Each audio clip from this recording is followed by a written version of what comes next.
আসসালামু আলাইকুম। আমার আজকের রেসিপি মার্শম্যালো। বাচ্চাদের অনেক ফেভারিট একটি খাবার হচ্ছে এই মার্শম্যালো। বাজারে কিনতে গেলে খুবই চওড়া দাম দিয়ে এই মার্শম্যালো কিনতে হয়, অথচ আপনি বাসায় অল্প কিছু উপকরণ দিয়ে পারফেক্টভাবে মার্শম্যালো তৈরি করে নিতে পারেন। এই মার্শম্যালো বিভিন্ন প্রকার বেকিং আইটেম কিংবা ডেজার্ট তৈরিতেও কাজে লাগে, আর খেতেও কিন্তু দারুণ মজার। তাহলে চলুন দেখে নেই কীভাবে বাসায় পারফেক্টভাবে এই মার্শম্যালো তৈরি করতে হয়। আশা করছি রেসিপিটি ভালো লাগবে, আর ভালো লেগে থাকলে লাইক দিতে কিন্তু ভুলবেন না, এবং চ্যানেলটিকে সাবস্ক্রাইব করে রাখার অনুরোধ রইল। তো প্রথমে আমি একটি বাটি নিয়েছি। বাটির মধ্যে নিয়ে নিচ্ছি গুঁড়ো করে রাখা চিনি, হাফ কাপ পরিমাণ নিচ্ছি, 1/4 কাপ পরিমাণ কর্নফ্লাওয়ার। এবার এ দুটো উপকরণ একটি হ্যান্ড উইক্সের সাহায্যে খুব ভালোভাবে মিশিয়ে নিতে হবে। তো মিশিয়ে নেওয়া হয়ে গেছে। এবার আমি এ বাটিটা একটা সাইডে রেখে দিচ্ছি। এবার আমি যে মোল্ডের মধ্যে মার্শম্যালো সেট করব, এরকম একটা বাটি নিয়েছি, আর বাটির মধ্যে এই রকম ফয়েল পেপার দিয়ে দিচ্ছি। এখানে ফয়েল পেপারের পরিবর্তে বেকিং পেপারও দিতে পারেন, আবার না দিলেও চলে। তারপর আইসিং সুগার আর কর্নফ্লাওয়ারের মিশ্রণটি খুব ভালোভাবে চারদিকে ছড়িয়ে দিতে হবে। তারপর মোল্ডটা সরিয়ে রাখছি একদিকে। এবার একটা বাটি নিয়ে নিচ্ছি, আর বাটির মধ্যে 50 গ্রামের 1 প্যাকেট জেলিটিন নিয়েছি। এখানে 3 টেবিল চামচ পরিমাণ জেলিটিন হবে। তারপর 1 কাপ পরিমাণ ফুটন্ত গরম পানি দিয়ে দিচ্ছি, আর খুব ভালোভাবে জেলিটিনটা এই গরম পানির সাথে মিশিয়ে নিতে হবে। মেশানো হয়ে গেলে রেখে দিচ্ছি এক সাইডে। এবার একটি প্যানের মধ্যে 1 কাপ পরিমাণ পানি নিয়েছি এবং 1.5 কাপ পরিমাণ চিনি নিয়েছি। তারপর খুব ভালোভাবে মিশিয়ে নিতে হবে। অনবরত নেড়ে চুলার মধ্যে মিডিয়াম আঁচ করে এই শিরাটা ঘন হওয়া পর্যন্ত রান্না করে নিতে হবে।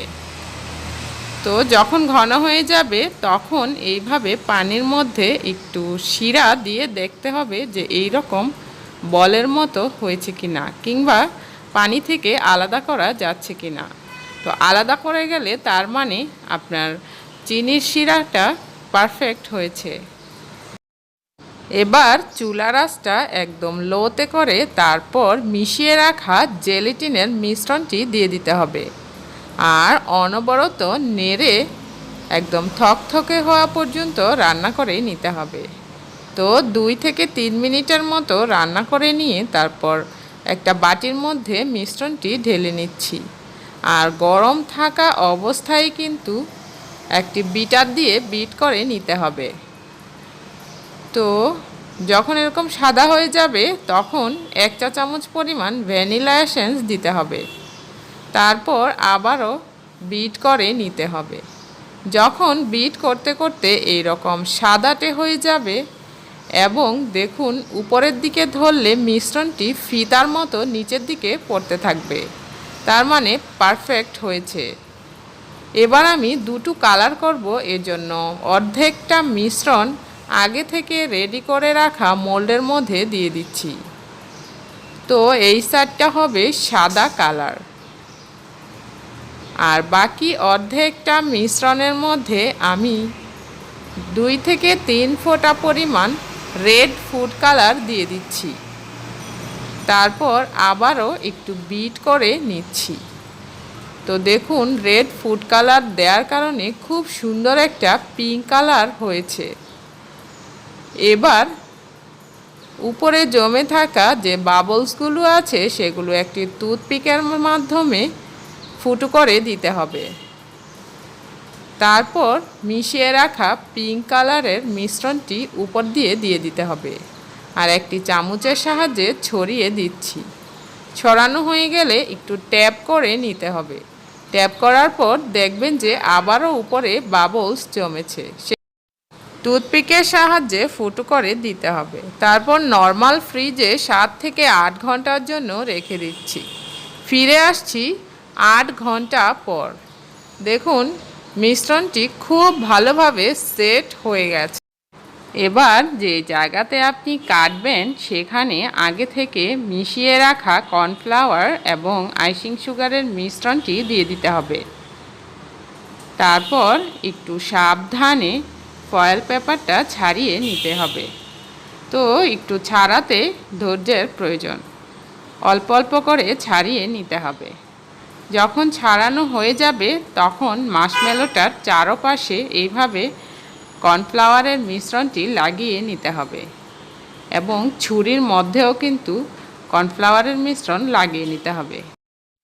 যতবার কাটবেন ততবারই কিন্তু ছুরির মধ্যে এইভাবে কর্নফ্লাওয়ার এবং আইসিং সুগারের মিশ্রণটি লাগিয়ে নিতে হবে, কারণ এই মাশমেলোটা কিন্তু স্টিকি হয়। কাটার পরে মাশমেলোর চারপাশে কর্নফ্লাওয়ারের মিশ্রণ লাগিয়ে নিতে হবে। তারপর পছন্দ মতো শেপ করে কেটে নিতে হবে। তো কেটে নিলেই কিন্তু দেখুন মাশমেলো তৈরি, একদম পারফেক্ট মাশমেলো তৈরি হয়েছে। তো আমি মাশমেলোগুলো একদম ছোট ছোট করে টুকরো করে নিচ্ছি। তো মাশমেলোগুলো কাটা হয়ে গেছে, একদম রেডি। এই মাশমেলোটা আপনি যেই কোনো এয়ারটাইট বক্সে কিংবা জিপলক ব্যাগে ভরে এটা 1 মাসের মতো সংরক্ষণ করতে পারবেন। আজকের এই মাশমেলোর রেসিপিটি ভালো লেগে থাকলে শেয়ার করে দেওয়ার অনুরোধ রইল। দেখা হবে নেক্সট রেসিপিতে। আল্লাহ হাফেজ।